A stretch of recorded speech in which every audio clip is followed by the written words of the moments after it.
Tyson বাবা তুমি কি কৈছে তোমাক মাটি পট্টা লাগে তোমাক মাটি পট্টা দিয়া নহব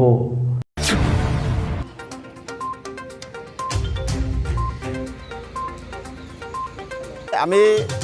আজি তামুলপুৰ জিলা BORO পৰিয়ালৰ তৰফৰ পৰা আমি তামুলপুৰ ভাৰপ্ৰাপ্ত আৰক্ষী বিষয়া তামুলপুৰ থানাত আহি আমি উপস্থিত হৈছো আমি যোৱাকালি ফেসবুক পেজ এটাৰ জৰিয়তে বড়োলেণ্ড টাইগাৰ অফিচিয়েল পেজ এটাৰ জৰিয়তে আমি এটা ভিডিঅ' আপলোড কৰিছিলে সেই ভিডিঅ'ৰ পৰা আমি দেখিছো BORO কেন্দ্ৰীয় BORO সন্মানীয় সাধাৰণ সম্পাদক টাইসন হুছেইন ছাৰ আৰু BTD অঞ্চলৰ দিনে নিশাই কাম কৰি থকা BOROৰ ওপৰত তেখেতে কটু মন্তব্য কৰি BTD অঞ্চলৰ যি শান্তি পৰিৱেশ সেই শান্তি পৰিৱেশত তেওঁ বিগান জন্মাইছে আৰু তেখেতসকলে ধৰ্মীয় সংখ্যালঘু বা BOROৰ পৰিয়ালক তেখেতে বাৰে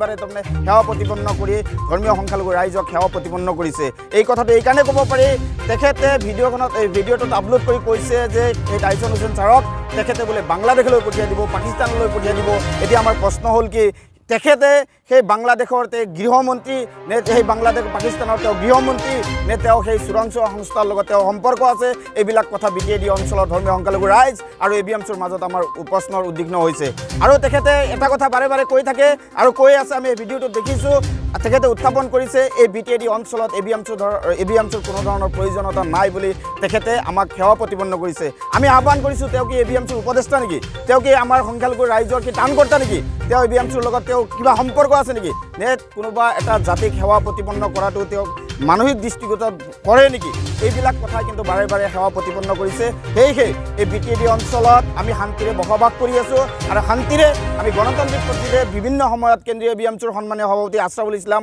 কেন্দ্ৰীয় BOROৰ সন্মানীয় সাধাৰণ সম্পাদক টাইসন হুছেইন আৰু কেন্দ্ৰীয় BOROৰ সমূহ বিষয়ববীয়াসকলৰ নেতৃত্বত এই BTD অঞ্চলৰ ধৰ্মীয় সংখ্যালঘু ৰাইজৰ ন্যায় নিৰাপত্তা আৰু বিভিন্ন সমস্যাৰ দাবীত আমি আন্দোলন কৰি আহিছোঁ সেই আন্দোলনত কোনোবা ৰাজনৈতিকৰ ছত্ৰছায়াত তেওঁৰ বেঘাত জন্মে নেকি আমাৰ এই প্ৰশ্নটো হৈছে আজি BTCC প্ৰমোদ বড়ো ডাঙৰীয়াক আমি আহ্বান জনাইছোঁ সেইজন বড়োলেণ্ড টাইগাৰ ফেচবুক পেজৰ যিজন ব্যক্তিয়ে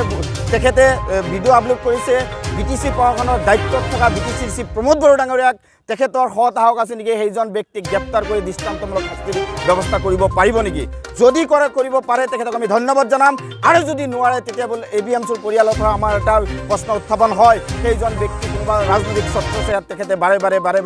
BORO তথা ধৰ্মীয় সংখ্যালঘু ৰাইজক টাৰ্গেট কৰি লয় নেকি সেইকাৰণে আমি ন্যায় পোৱাৰ কাৰণে আমি তামুলপুৰ জিলাৰ আমাৰ তামুলপুৰ সদৰ থানাত আহি আমি এজাহাৰ দাখিল কৰিছোঁ আৰু BOROৰ পৰিয়ালৰ তৰফৰ পৰা সেইজন ব্যক্তিক গ্ৰেপ্তাৰ কৰি দৃষ্টান্তমূলক শাস্তি দিয়াৰ ব্যৱস্থা কৰিবলৈ আমি দাবী উত্থাপন কৰিছোঁ আৰু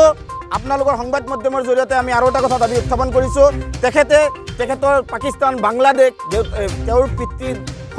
সম্পত্তি নেকি তেখেতে যে কৈছে পাকিস্তানত মাটি দিব পাকিস্তানত খেতি পঠিয়াব আজিৰ তাৰিখত এটা কথা প্ৰশ্ন উদয় হয় ধৰ্মীয় সংখ্যালঘু বা BOROৰ পৰিয়ালৰ আমাৰ মাজত এটা প্ৰশ্ন উদয় হৈছে 2017 চনত যেনেকৈ লাভিকুল ইছলামক হত্যা কৰা হৈছিল তেনেকৈ BOROৰ কণ্ঠ ত্ৰাণকৰ্তা BOROৰ বজ্ৰকণ্ঠ BOROৰ সাধাৰণ সম্পাদক